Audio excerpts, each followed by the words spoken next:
Hi everyone, it's Shelby here. Welcome back to A Little Literary Love. I'm glad you're with me today. Today's video is going to be my end of December wrap up, and this, I apologize ahead of time, this is probably going to be a pretty long video. I have a lot of books, mostly novellas, to talk about because I was trying to get through a ton of novellas to complete the 23 for 23 challenge, which I did complete it, so yay, go me. But yeah, there's like 17, I think I counted correctly, books and novellas to talk about, so we're gonna dive right into it because this video is just going to be forever, but here we are. So the first book that I read in the second half of December is going to be The Plight Before Christmas. This is by Cate Stewart. This is a contemporary romance. I read this for my book club. They decided to pick this book as a cute little Christmas book to read for December. And this is about our heroine. She and her family are getting together for Christmas at, I think, some cabin or something like that, and it's like all of her family, it's her parents, and then both of her siblings and their spouses and kids, so it's a whole bunch of people at this cabin. And her brother ends up inviting her ex-boyfriend from 20 years ago. They dated while they were in college, and then here they are, and they kind of have some leftover feelings for each other, and he definitely wants to get back with her, and so he's kind of trying to wear her down, and so that they can get back together potentially. I ended up giving this one 3 stars. I realized that I just don't think that I am a Cate Stewart fan. I was enjoying this book for the most part up until pretty close to the end. I really liked the banter that was going on between our two main characters, with them trying to get back together and building their relationship back up. I thought it was really cute. My issue with this, I didn't really like that basically none of the couples in the story were communicating, and so they were all having issues. Lots of things are going on with that. But then also the hero of the story, and I almost DNF'd this book just because of what happened. It just felt overly dramatic to me. The hero keeps saying that he's got this secret that he's been keeping, and there's a reason why he broke up with her in the first place when they were in college, and then when you get to the reason and this big secret that he has, like I said, it just got very overly dramatic, and I just was rolling my eyes the entire time, and I didn't like it. So for the most part, 75% of it I would have given maybe 4 stars, but then the end part I hated, so I ended up dropping this down to 3 stars. So it was not my favorite, and I think I'm probably done with reading Cate Stewart. I think she's just not a me kind of author. Then I read Dark City Omega by Elizabeth Stevens. This is the first book in her Beasts of Gomorrah series. This is the only book that is out currently, but she is planning on writing more books for this. This is an Omegaverse story. So our heroine is a newly developed, newly found Omega, and this is almost like it's kind of like a dystopian-esque type world. So she is out on the run in the wastelands because she does not want to get claimed by an alpha, because she is very independent and she does not want to lose any of her autonomy, and she doesn't want to lose any of her ability and rights to make decisions for herself. So she's out on the run, and a berserker, which in this world is kind of like an ultra ultimate alpha.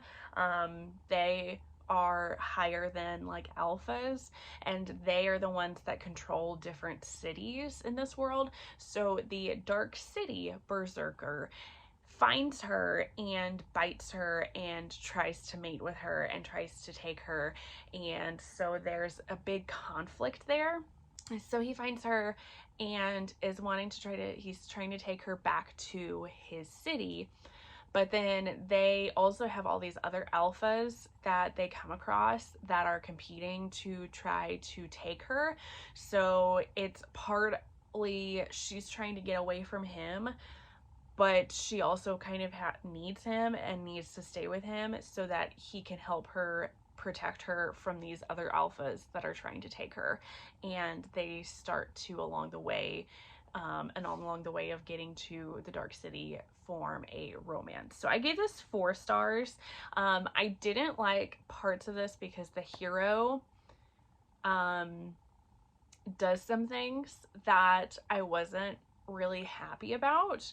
Some like non-consensual things, and he like says part of it in the story that he's like always gonna let her have her own decisions and let her do what she wants. And then he kind of, because he's afraid for her, he kind of backs out on that, which I didn't care for. But there is good groveling, and he does apologize and learn from some of his mistakes. So I liked that aspect of it. I liked having this hero learn and grow and be better. So steam on this is going to be high. There are trigger warnings for assault in here, but this was really good, and I can't wait to get to the second book whenever Elizabeth Stevens decides to release it. I saw on an Instagram post from her that she is actually currently writing the second book right now, so I'm super excited about that. Then the next book that I read was Madam by Sara Cate. This is the last book of the Salacious Players Club series, and I wanted to finish this and get this in before the end of the year, since this book came out, I think, in October or November, somewhere around there. So I wanted to finish it out because then this year, 2024, I think is going to be devoted to her new series, like the Good Brothers series. That's what it's called. So this is Eden's story. She has popped up in, I think, all of the books of the Salacious Players Club. She is a dom, and she helps out and gives advice to all of the other characters from the books. So now we finally get her story. She is, like I said, a dom. She works at the Salacious Players Club and she is a single mom, unbeknownst to everyone, because she wants to try to keep this secret. She wants her private life to stay private. But then out and about, she actually runs into one of her past clients that they started to develop more than just dom and client feelings towards each other. They were starting to fall in love, but Eden has some past trauma.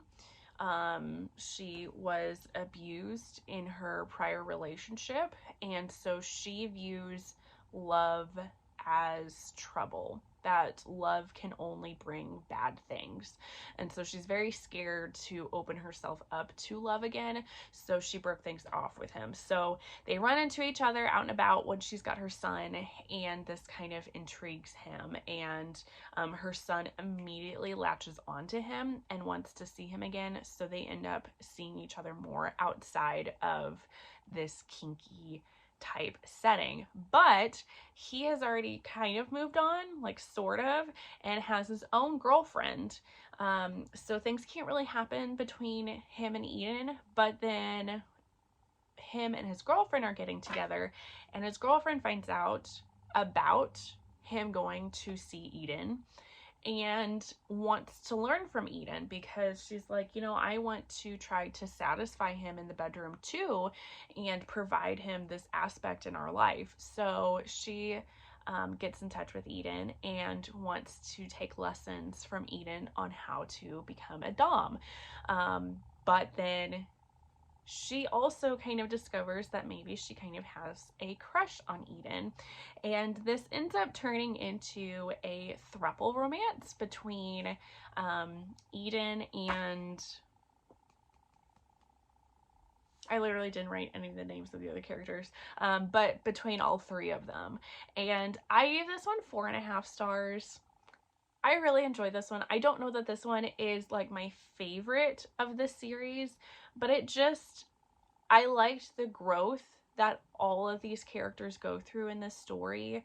And I loved, like, it was just such a bittersweet ending because we got to see some of the other characters and like what they're doing, and I don't know, it just, I loved it. It just made me so happy getting to see all of that. So I don't know why I'm getting emotional now just talking about it.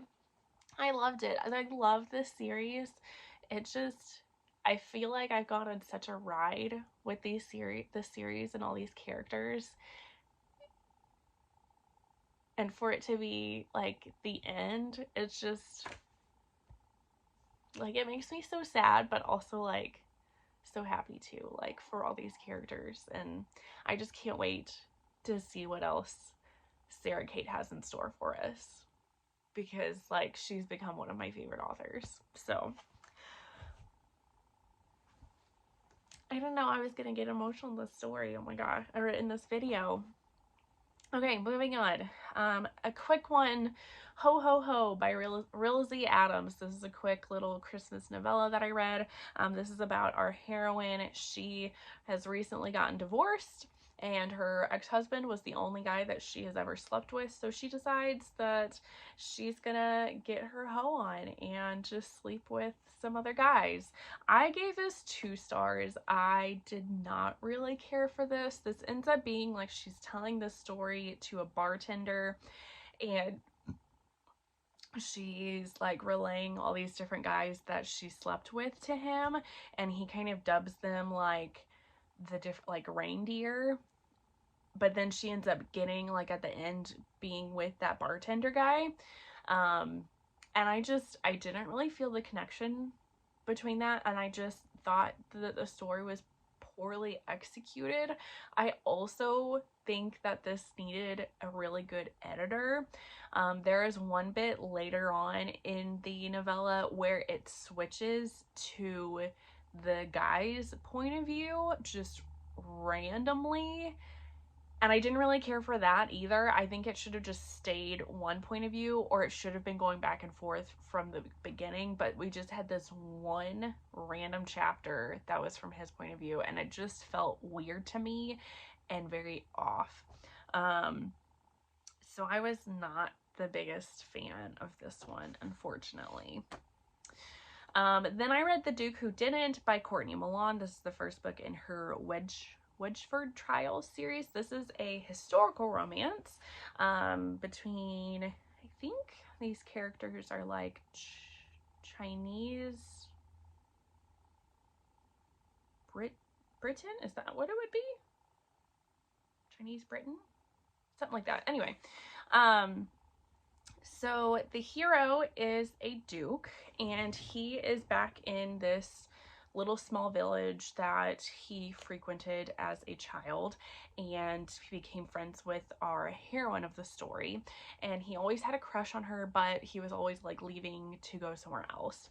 And so he's back in town, and he's needing to get married, and he's wanting to get married to his childhood crush, childhood friend, but she is not convinced at all that he's actually going to stick around and that he actually wants to marry her. So he kind of devises this ploy of getting her to help him like look for a bride and list out like qualities that would be good for him in a bride, and he's hoping that she will end up listing herself so that he can, in hopes like of being with her, convince her that he wants to marry her.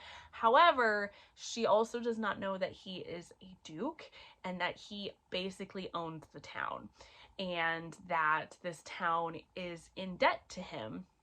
And he's like, I don't really know how to bring that up with her because that's not really a cool thing to do.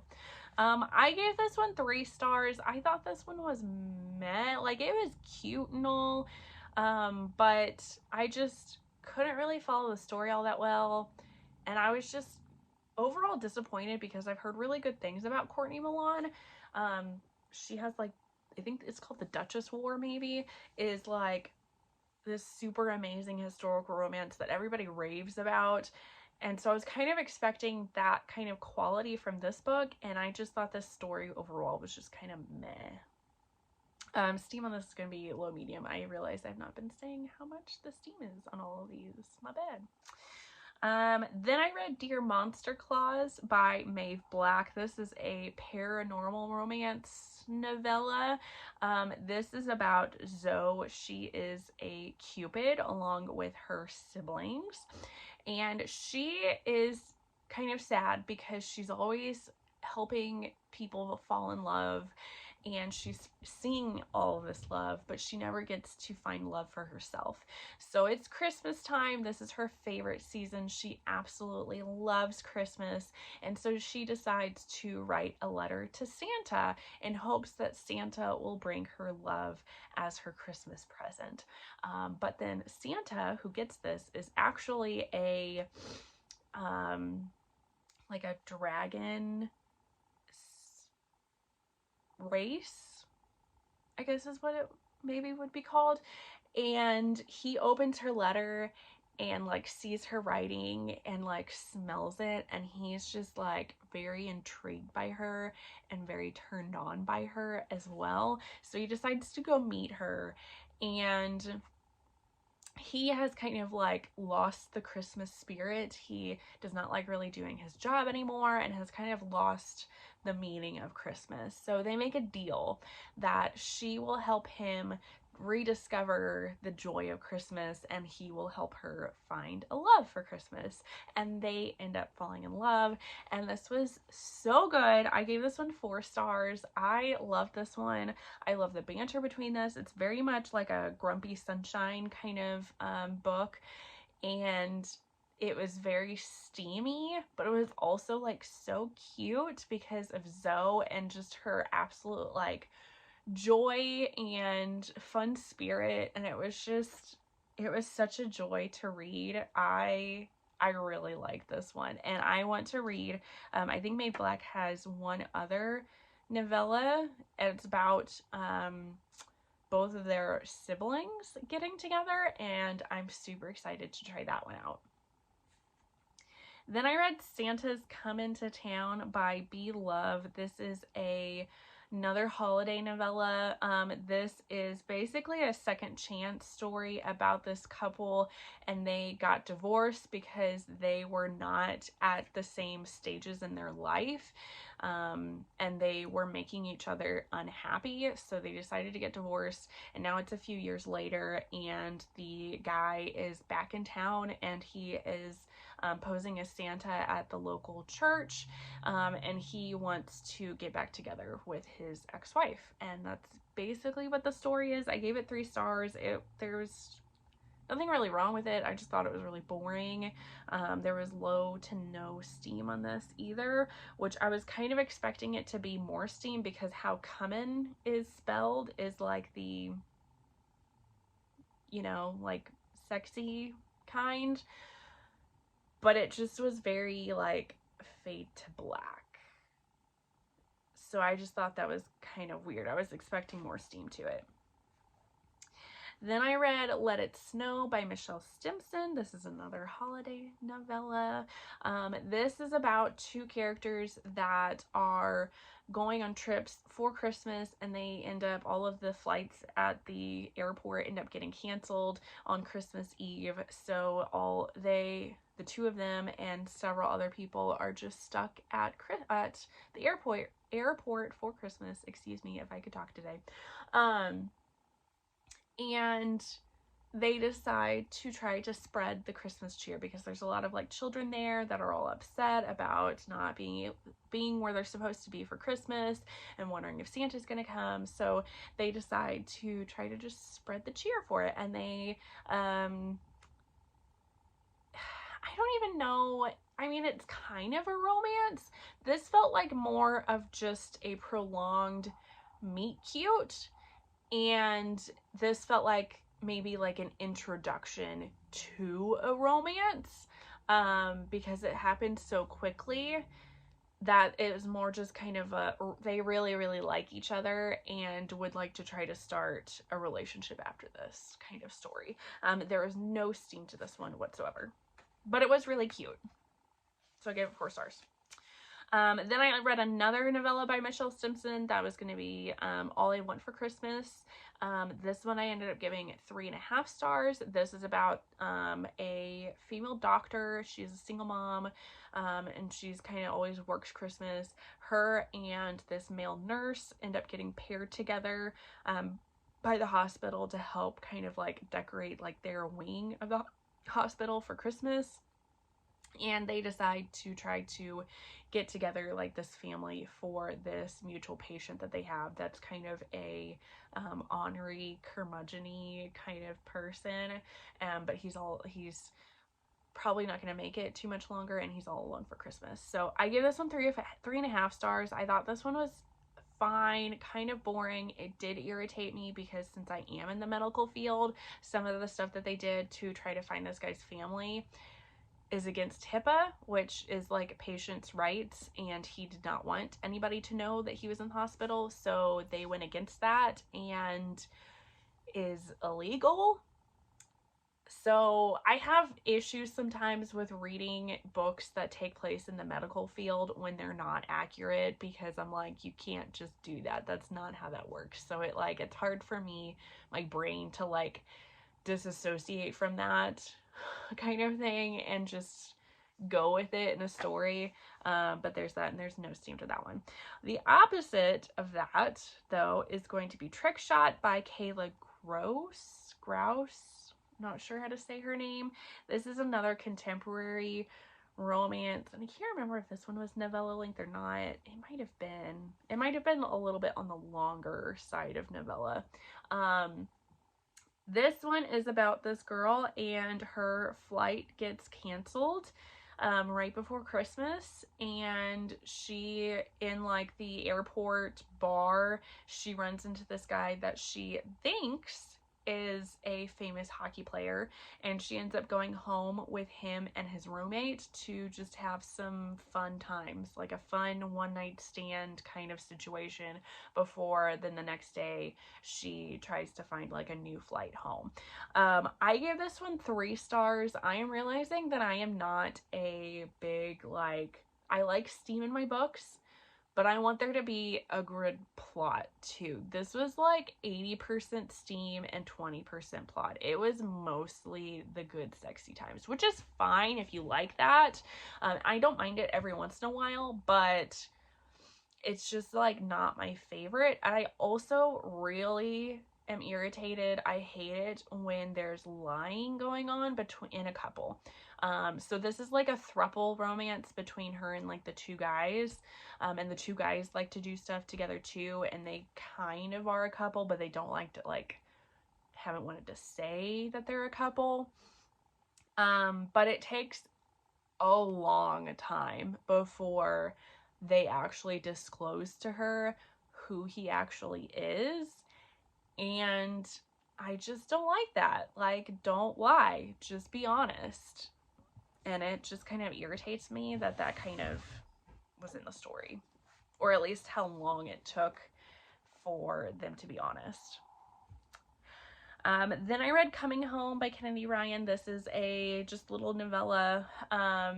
This is about our hero. He is like a world famous journalist, and he is coming back home to his hometown college, and going to get interviewed by another alumni that's another like journalist, and she was actually one of his good friends in college that he had a crush on, but for circumstances they ended up never getting together. So now that they're back in town at the same time, they kind of talk about things and end up getting back together, and that is basically the whole novella. I gave this one 3 stars. I was kind of disappointed by this one because a Kennedy Ryan story, from what I've read of hers before, because I love her books, she has so much emotion in her stories, and they're always like very steamy as well, and I didn't really get that from this. So I was kind of disappointed by that. It just didn't really feel like a Kennedy Ryan story. Then I read The Stand-In by Lily Chu. This is a contemporary romance. This is a full-length novel. This is about this woman, and she ends up getting propositioned by this Chinese movie star to basically be like a fill-in for her, like a stand-in at these different like events that she's supposed to go at, and she's just very tired of being out in the public eye and wants this girl to pose as her and fake being her. So this ends up being a romance between this girl and the movie star's best friend, because he's knows her, like what the plan is, and he is going to try to help this girl act like the movie star chick, but he doesn't like this plan and thinks that our heroine of the story is just trying to take advantage of her, of his best friend. So he's very protective of her, but it ends up being a romance between them. I gave this one 4 stars. I thought this was really cute, and I liked the story, and I liked the development of the romance. I liked diving more into like the backgrounds of these characters. There is like things kind of like get revealed, like little secrets that I really enjoyed. But then this also had some discussions about mental health, which I appreciated, because the movie star, she has depression, and she doesn't want to admit that she has depression. She just kind of wants to hide it. And so they kind of have some conversations about that it's okay to have depression, and it's okay to talk about it, and it's definitely okay to want to seek help for it. So I liked that aspect was in this book. I really appreciated that.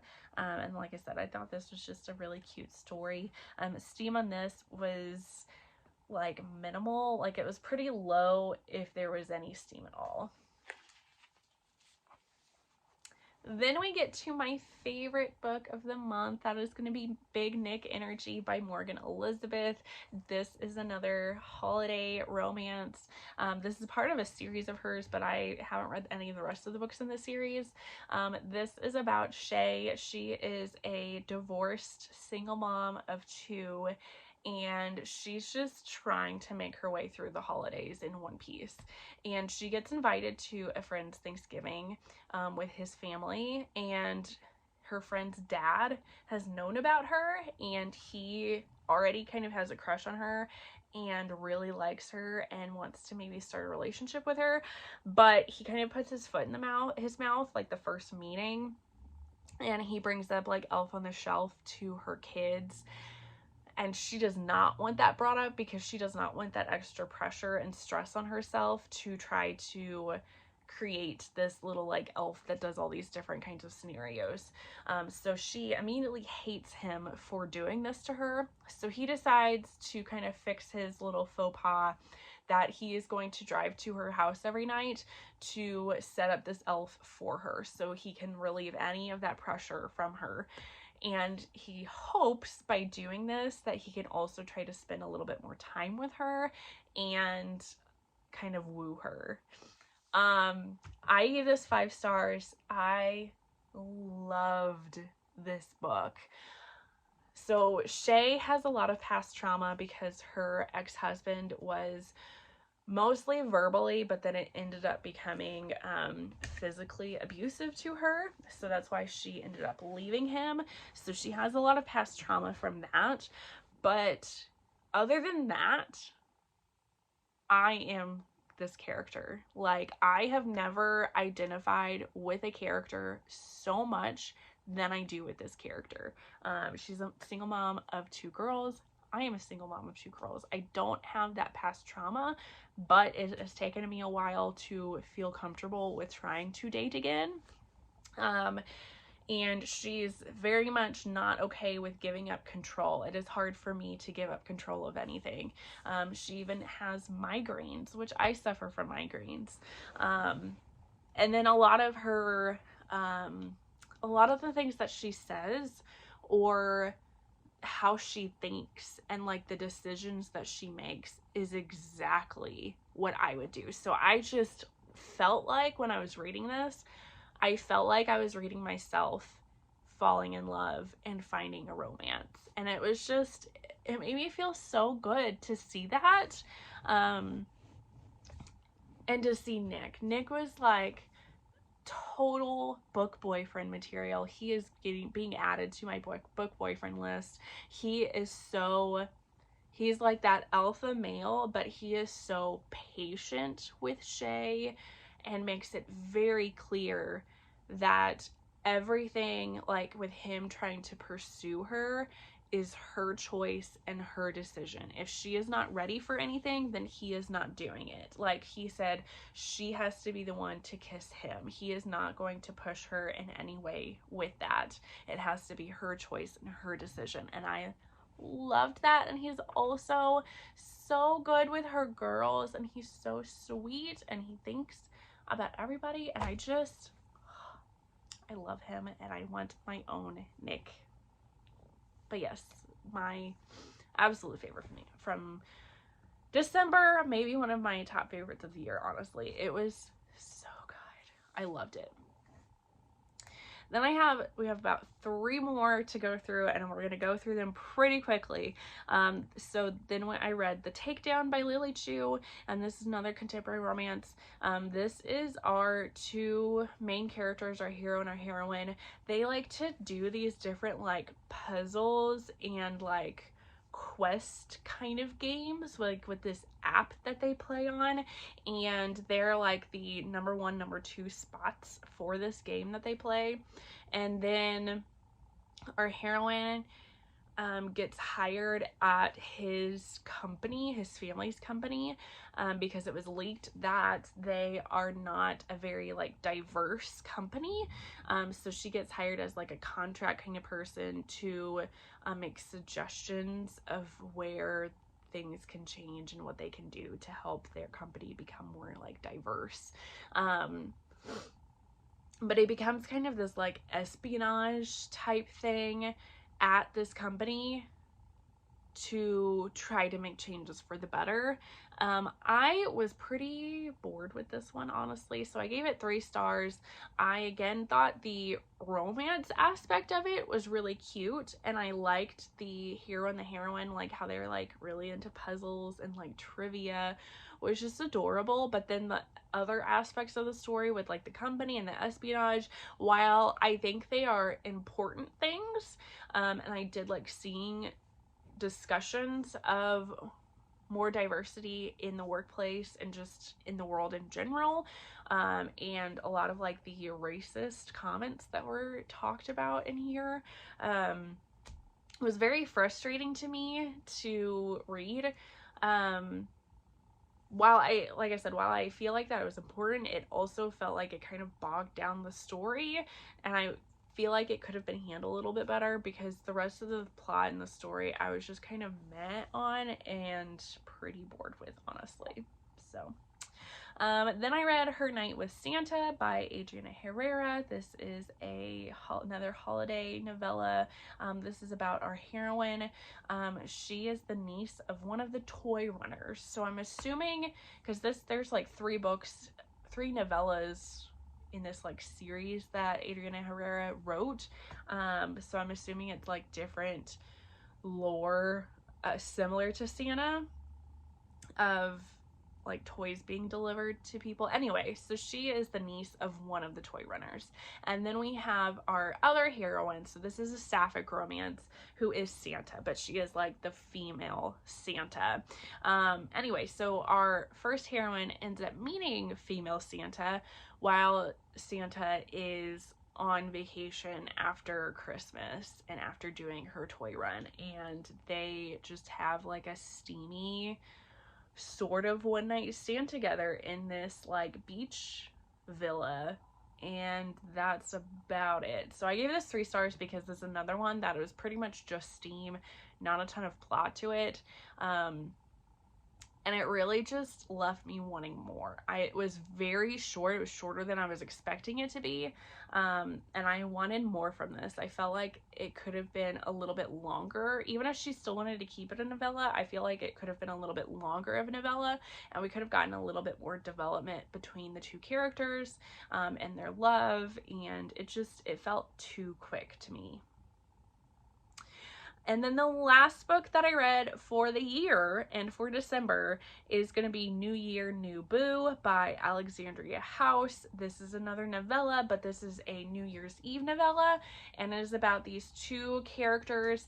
They are the only Black people at their company, and so they kind of like stick together, and they've like become friends at this company. Anyway, they're going to their company's like New Year's Eve party, and her ex ends up coming there, and she doesn't want to have anything to do with him. And they decide, because they've had a crush on each other for a while, they decide that they're going to just get together and have some fun time together and maybe start a relationship together. So this is another one that it felt like it was more of just like a start to a relationship. I gave this one 3 stars. It wasn't bad by any means. It was very quick, and there wasn't really much of any kind of like substance to it. Steam on this is going to be medium. So there we go. Pretty long video, but I feel like I went through all of those very quickly. My mouth is so dry from talking so much about all of those books, but I am very happy that I actually was able to complete the 23 for 23 challenge, and it's kind of inspired me to try to continue to read more diversely, and read more books by BIPOC authors, by trans or non-binary authors, read more books about neurodivergent characters or authors, or characters with disability. I just want to try to diversify my reading a little bit more and learn more about people that are different from myself, and just explore and expand my knowledge and my empathy. So anyway, I'm gonna cut it off before I keep rambling, because I tend to do that. We all know. If you like this video, please give it a thumbs up and subscribe if you haven't already. Leave a comment down below with some of your favorite books that you read in 2023 that I need to check out. I love hearing from you all, but otherwise, I guess I will see you on the next one. Bye, guys.